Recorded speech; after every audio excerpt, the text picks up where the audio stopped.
Yeah, nothing too crazy. Yeah, the friendlies always worry me because that's what happened last week with Diaz, and then he goes down against a Primavera squad, and now all of a sudden he's still a question mark for the derby. I know Mauri's back in the group. What have you heard? Yeah, no, I haven't read about that yet. I mean, you personally, you know my thoughts on Mauri. So, I'm not. I'll be very honest. I'm not. Too crazy about seeing him on the field, especially on a game like the Derby. I know people like the way he's been playing, but anyways, I think we have we can put together a good team anyways.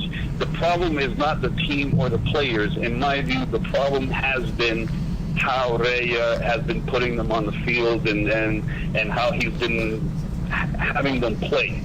You know what I mean? I think we've been lacking some hunger, we've been lacking some anger, we've been lacking just, the wanting to go on the field and winning at all costs. It's just been a little, there's been a lack of energy. That's how I see it. So, I mean, Zarate the other day played close to the defense. I understand you want him to defend and attack at the same time, but he was playing just above Radu, Yeah, 5 meters. That's exactly what his brother said. It's a very good point that you brought up because that's what I wanted to bring up. It's like for the fans of Rome, and I know in the Curva North how much they love Zarate because on defenders and they love the excitement of Zarate. But do you really want to? Sure. It's like seeing a wild dog that's being tamed after because that's what he did. He had to come back to defend, and we're not seeing the free-flowing Zarate that we want to see. Sure, we got the 3 points, and I think that's the be-all and end-all. But people want to see. For sure. But I think I know exactly what you're touching on is the fact that Zarate is playing way out of position. He's not playing like the Mauro Zarate that we know he can be because we know the guy can put up. Sure, but and even just the fact that his brother came out and said those things today, we don't need that right now before the Derby. First of all, that's my opinion. But also this Zarate thing is starting to become almost too much of a problem. I mean, there should be less talk about it and kind of take that would help take the pressure off of this whole situation. But him, I know a lot of people love him. I personally can't wait to see him do well. At this point, I'm just wondering, how long do we have to wait? Is it Vea not playing him in the right position? Is it him just not wanting to adapt to certain styles of playing? I don't know what it is. I hope more than anybody that he comes back and plays like he did the first year, but at the same time, we can't wait forever. If he's in shape and he practices well, yes, he needs to be on the field, but I want Lazio to win before I want Zarate to score. You know what I mean? Oh, absolutely. That's the overall theme, and that's why I don't really care. If it's Scully who's scoring, even though I have my own feelings on and my own premonitions on how I feel that he is as a player, I don't really give a crap who scores. Everybody's a hero, as Dan actually mentioned too last night to me. Danny D'Ambrosio said, he goes, everybody gets a clean slate in the Derby. You score in the Derby, you're a hero. Mauri, he could be your biggest fan after. You could be his biggest fan after he scores. For sure. It's all possible. For sure. In terms of what are you hearing from your brothers in Rome? What are they saying as they prepare for the Derby? You know what? I haven't been able to talk to him for a few days. The only thing that I heard, he just sent me a quick email yesterday saying that he bought the tickets. He'll be there, but I haven't had a chance to talk to him. I'm probably going to give him a call today or tomorrow. But obviously, they're going, so that's enough for me to know. It's on. It's business as usual. After my last few derbies, I don't mind missing one right now. Let's see if that brings good luck. I know I've been there at some big derbies that we won, but the last few I've been to, we've lost. So I'm okay with skipping one if it helps to bring any luck. I mean, I don't let whatever. We'll see. It's going to be. I've had pretty good feelings for the last few derbies, and we've outplayed them definitely, but we haven't won. I think this time I really believe that we can win this time. And with everything that's transpired with them, we got to get them right away, right from the get-go, and no mercy today. No mercy. No, for sure. Get on the field from the very first minute. Show who's in command. Show what your plan is for the game, and just show them from the first minute that you're not there to make the mistakes that were made in the last games. And before I let you go, because we're going to touch on it before the end, I'm going to ask everybody on the panel their greatest derby memory. Before I let you go, is there something that sticks out mainly in your mind? If you have to pick one thing of all the times, because you've been hundreds of derbies, I guess we could say. We could count them on a couple hands. How many derbies you've been to? Is there one that you actually? Which one sticks out in your mind the most?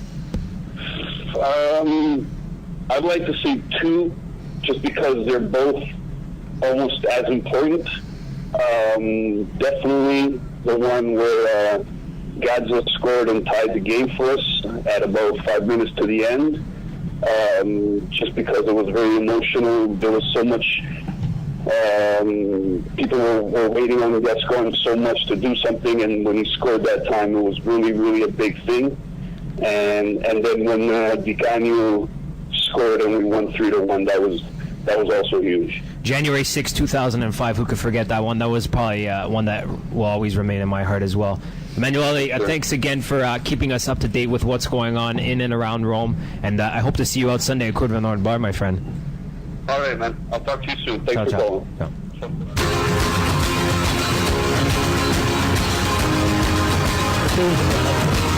Siamo di qua, siamo di là, siamo dove ci va, andiamo in giro tutta la notte.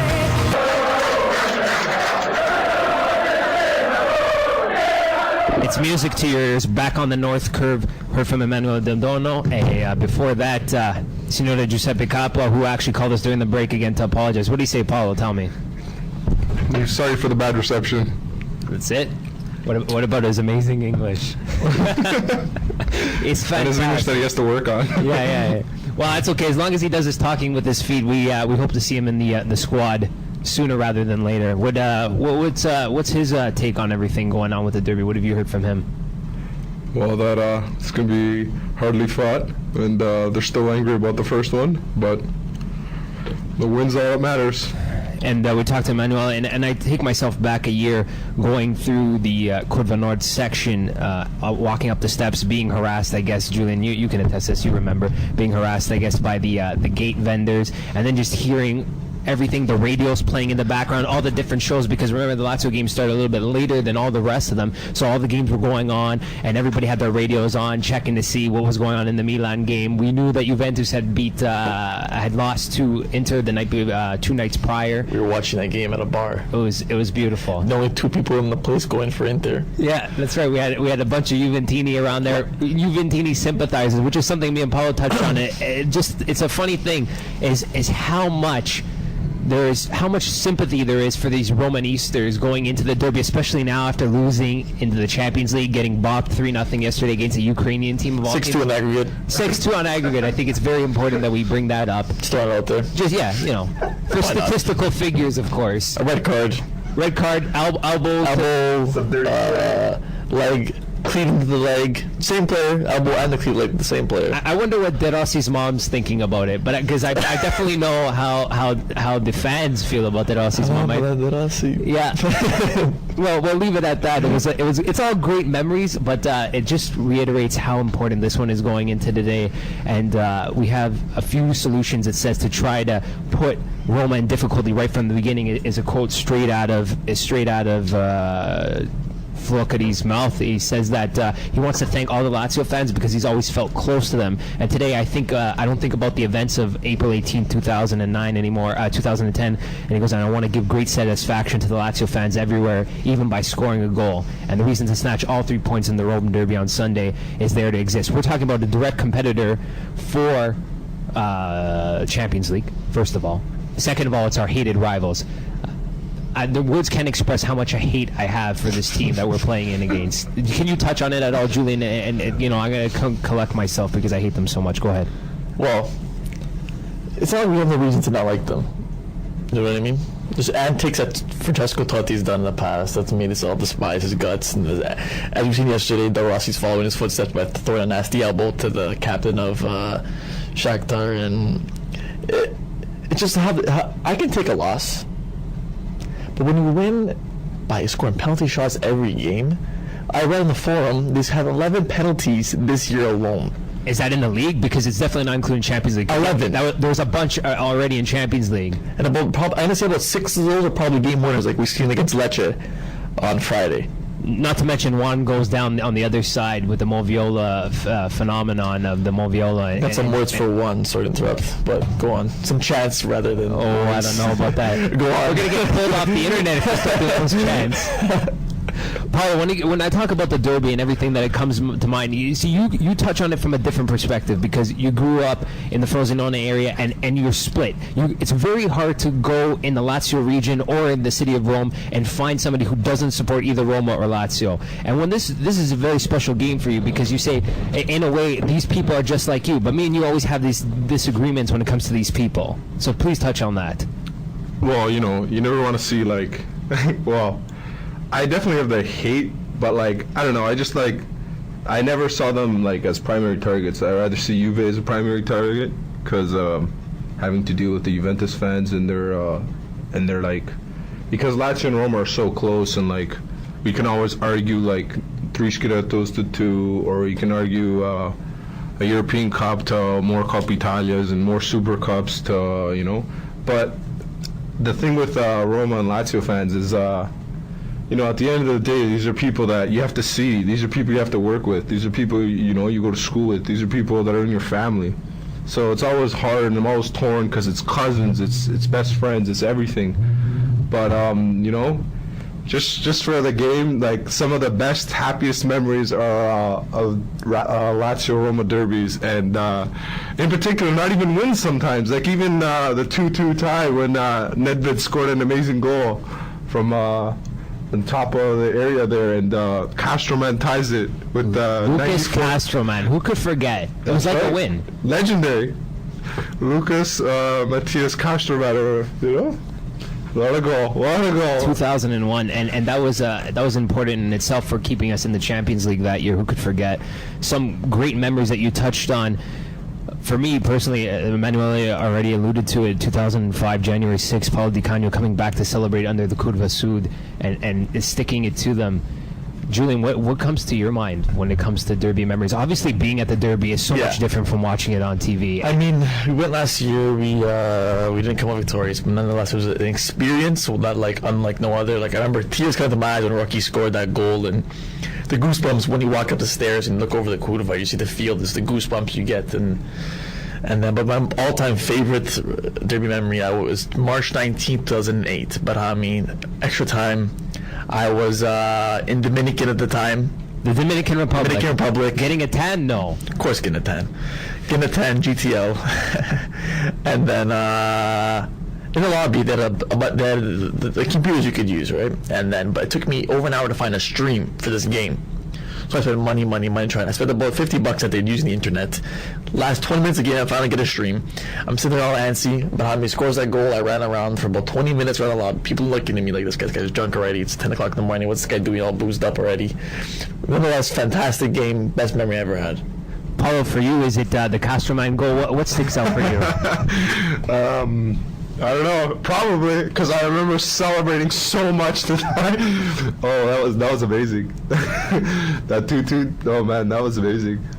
If you have any derby memories you want to send out on the form, we're at northcurve.com streaming live as usual. As well, we want to say hello to tutti quanti, all of the Lazio fans in Europe, in Indonesia, everybody listening live right now. If you go to LazioLand.com, as well as our friends in Canada, North America, Lazio Forever on this forum there. Say hi to everybody listening. Usually we have the stream popping up just like the studio itself. Some things can't get the phone lines, can't get the stream running right now. We're trying to figure out how we can hear from all our friends listening on LazioLand.com, as well as they always have little funny tidbits of info. And Paolo Peroso said, the announcer of the stadium a couple weeks back, he says it's not so much how we approach the game, but it's how we play the game inside the field. He goes, I want to see 11 lions on the field. He goes, I don't care who's on the field. It could be Scaloni. It could be, it could be Primavera players like Giuseppe Capua. It doesn't care who's on the field, because when the derby comes, form means nothing. how you've played before that, it's a clean slate. Like I said, Mauri could be a hero on Sunday. It could be Giuseppe Sculi. It could be Hernandez, Il Profeta, Mauro Matias Zarate. It doesn't matter. I would obviously, and personally, I'd love to see Tommaso Rocchi back on the pinch. Who wouldn't? I mean, the guy's been battling injuries all year, and it seems like he's getting further and further away from the club with every passing day.